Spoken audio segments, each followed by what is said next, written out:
sur les salons de l'agriculture méditerranéenne à Vie de Vérax, millésime 2024, première édition pour ce salon de l'agriculture ici au Cordeleros, avec, je le rappelle, une centaine d'exposants issus du terroir qui sont là pour présenter un petit peu ce qu'on fait de bien en terre héroltaise et bien sûr accompagné par tous les acteurs de la vie de l'agriculture ici sur ce territoire. À mes côtés, Marc Meyer. Bonjour Marc. Bonjour. Vous êtes responsable du domaine de l'assurance récolte au Groupama. Oui, à Groupama Méditerranée. Alors, une question me brûle les lèvres. Est-ce que vous êtes venu avec cerise, Groupama? Non, je ne suis pas venu avec cerise de Groupama. Non, malheureusement. Alors, écoutez, on va faire sans cerise. Nous sommes désolés qu'elle ne partage pas cet espace médiatique avec nous, mais plus sérieusement, il y a une réforme de l'assurance climatique sur la récolte qui a pointé le bout de son nez. Est-ce que vous pouvez nous dire pourquoi? Oui, alors en fait, cette réforme a débuté au 1er janvier 2023. Oui, Elle a été déclenchée par le gel dévastateur de 2021, puisqu'en fait, on sait qu'on a eu une grosse partie des récoltes qui ont été perdues. oui, Donc, il y avait déjà des signes précurseurs, puisqu'on se rendait compte qu'il y avait une augmentation de la fréquence et de l'intensité des phénomènes et des aléas climatiques. Et en même temps, on s'est rendu compte aussi au niveau assurantiel qu'on était sur une offre d'assurance qui était déficitaire, avec des rapports sinistres sur cotisation qui étaient loin de l'équilibre, qui commençaient à dériver. Et donc, en fait, on s'est rendu compte que le système assurantiel tel qu'il existait à l'époque ne pouvait plus fonctionner. Donc, en fait, les pouvoirs publics, les organisations professionnelles agricoles et les assureurs ont décidé de travailler sur cette réforme pour mettre en place un dispositif qui pourrait avoir une fonctionnalité pérenne dans le temps. alors, quels sont les grands principes et le fonctionnement de ce dispositif que vous avez évoqué? Alors, en fait, les grands principes, donc, au départ, cette réforme, elle embarque à la fois forcément les exploitants, qui sont le premier niveau et qui sont le cœur du dispositif. Ensuite, vous avez l'assurance privée, puisqu'on sait que l'assurance privée, aujourd'hui, elle intervient pour assurer les récoltes, pour conseiller les exploitants, pour calculer les pertes et pour les indemniser.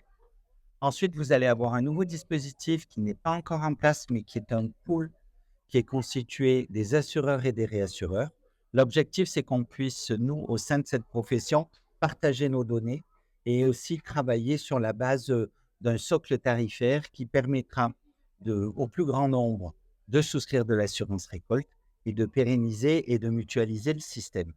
Enfin, vous avez un organe de gouvernance qu'on appelle la CODAR, qui est la Commission d'orientation de développement de l'assurance récolte. Donc, en fait, celle-ci, elle regroupe à la fois les assureurs, les réassureurs, les exploitants, les organisations professionnelles agricoles. Et en fait, ce sont eux qui suivent les évolutions de cette réforme. C'est eux qui fixent les règles.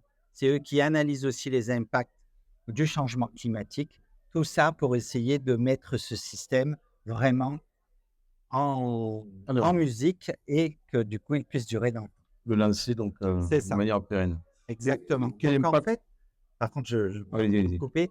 En fait, aujourd'hui, on s'était rendu compte que également le niveau d'assurance était insuffisant, Oui, puisque seuls 17% des surfaces agricoles étaient assurées. Donc, on avait un taux qui était de 30% en grande culture, 34% en vigne au niveau des surfaces. On était aussi à 1% sur les zones herbagères, c'est ce qu'on appelle les prairies, oui. et à 4% en arboriculture. Et aujourd'hui, on a un vrai enjeu puisque ce que l'État attend, c'est qu'en 2030, on puisse assurer 60% des surfaces de grande culture, 60% des surfaces de vignes et 30% des surfaces en arboriculture et 30% en prairie.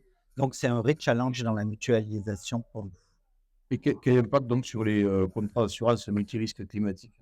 Alors, l'impact sur les contrats d'assurance multirisque climatique, c'est qu'aujourd'hui, l'État a augmenté, premièrement, le niveau de subvention. Donc, les subventions, c'est la part pour laquelle l'exploitant reçoit une somme sur sa prime.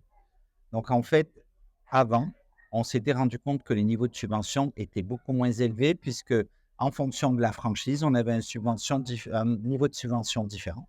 Alors qu'aujourd'hui, quelle que soit la franchise, le contrat sera subventionné à 70%. Si je prends un exemple, avant 2023, un exploitant qui était assuré avec 25% de franchise touché 45% de subventions, demain, il va en toucher 70%. Ah oui, donc un effort, Voilà. dans ça. Et il y a eu un gros effort puisqu'également, les subventions ne démarraient qu'à 25% de franchise et aujourd'hui, elles démarrent à 20%. Et le 70%, c'est vraiment quelle que soit la franchise souscrite. Voilà. Donc ça, c'est le dispositif multirisque climatique, hein. Exactement. Est-ce que vous pouvez venir un peu plus sur la gestion de l'indemnité de la solidarité nationale? Oui, alors en fait, le système, il est basé sur ce qu'on appelle la solidarité nationale, c'est-à-dire que l'État va intervenir lorsqu'on a des pertes qui dépassent un seuil de perte dite exceptionnelle.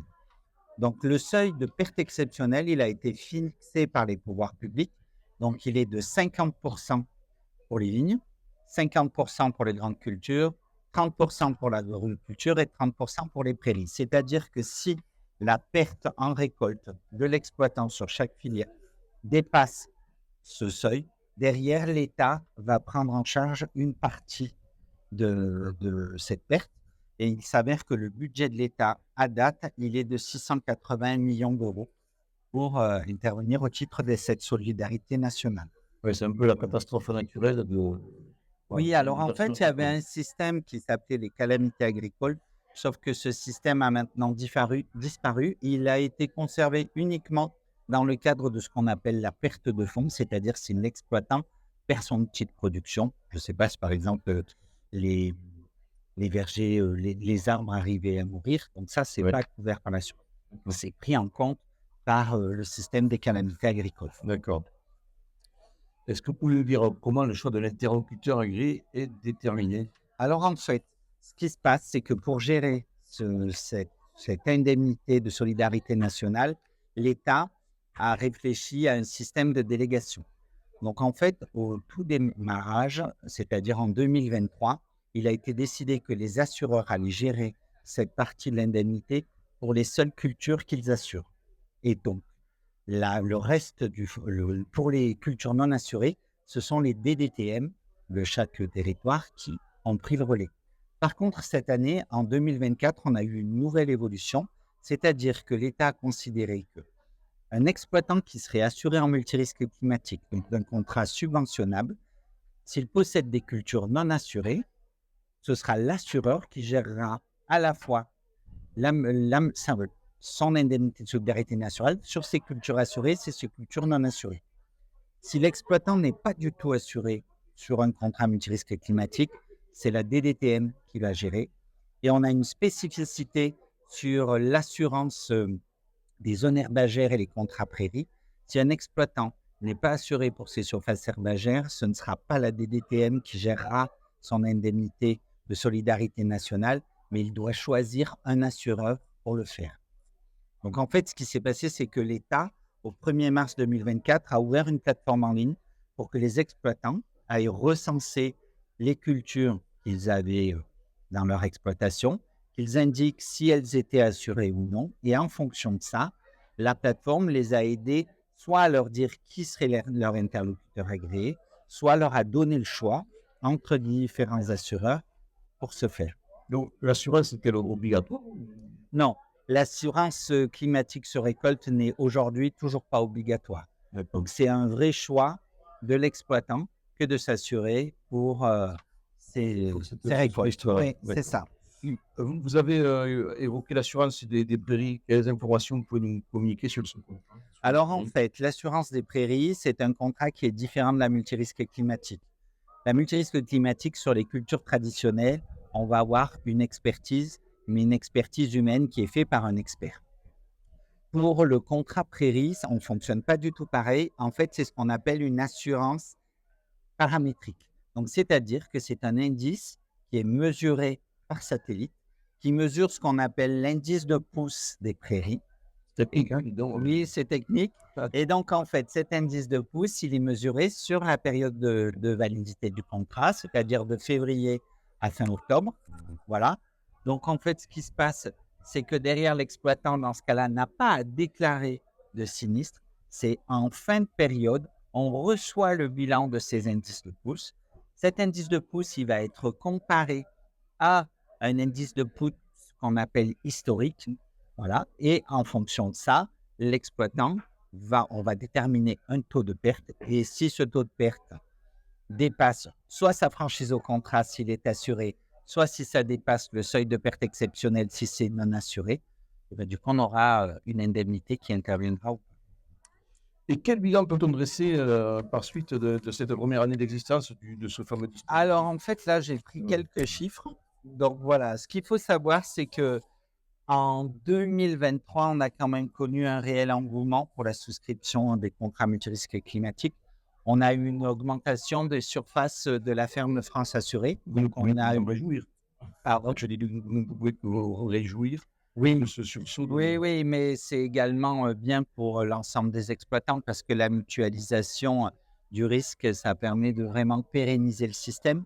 Et donc, en fait, on a 1 million d'hectares qui sont protégés en plus en 2023.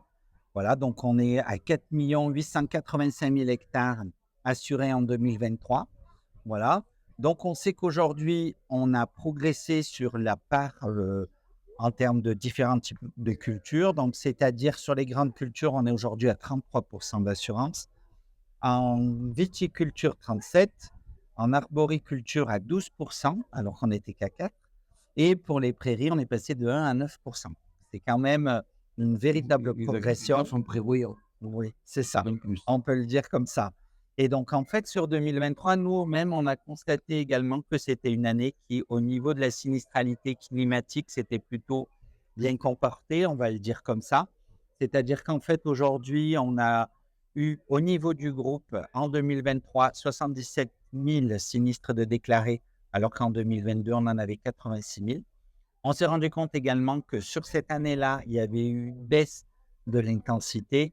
Et du coup, on a eu un système assurantiel qui, du coup, s'est plus rapproché de l'équilibre par rapport aux années antérieures. Donc, c'est quand même c'est des très... feux Voilà, verts. c'est Des ça. feux verts dans notre activité. Donc, Voilà, c'est ça. Les agriculteurs qui s'assurent de moins en moins de sinistres. Voilà. Et Tant ensuite, mieux, tant mieux. oui, tant mieux. Et donc, en fait, au niveau des aléas climatiques, alors, l'année dernière, je reconnais que l'aléa climatique, et donc ici, on était particulièrement touchés, c'était la sécheresse. Oui, Donc, c'est vraiment la sécheresse qui a représenté 38% des sinistres. oui. Voilà. Et après, effectivement, comme la plupart du temps, c'est la grêle qui arrive en deuxième position. Donc, ça, on le sait, et c'était 37% des sinistres qui ont touché les exploitations. Voilà. Qui vient vous voir sur votre stand, hein? C'est des gens qui sont assurés déjà ou Oui, on a un peu c'est du coupling. Voilà. Non, on a des gens qui sont assurés qui viennent nous voir, on a des gens non assurés qui viennent se renseigner. Donc, on a des plaquettes sur d'ailleurs l'assurance multirisque climatique. Voilà. Et puis, on a des conseillers commerciaux qui sont présents aussi sur le stand et qui sont là pour accueillir nos sociétaires, nos futurs sociétaires. Voilà. On nous souhaite de plus en plus, évidemment. C'est ça. Donc, si vous êtes agriculteur, si vous avez une exploitation, eh bien, n'hésitez pas à venir voir Marc Meyer et toute l'équipe ici sur ce salon de l'agriculture de Villeveyrac. On nous attend pour parler notamment, bien sûr, de l'assurance de la récolte et plus particulièrement de l'assurance climatique sur la récolte. Merci, Marc Meyer, et puis je vous souhaite Merci beaucoup. à votre équipe et à vous-même un excellent salon de Villeveyrac. À très bientôt. Merci. Au revoir.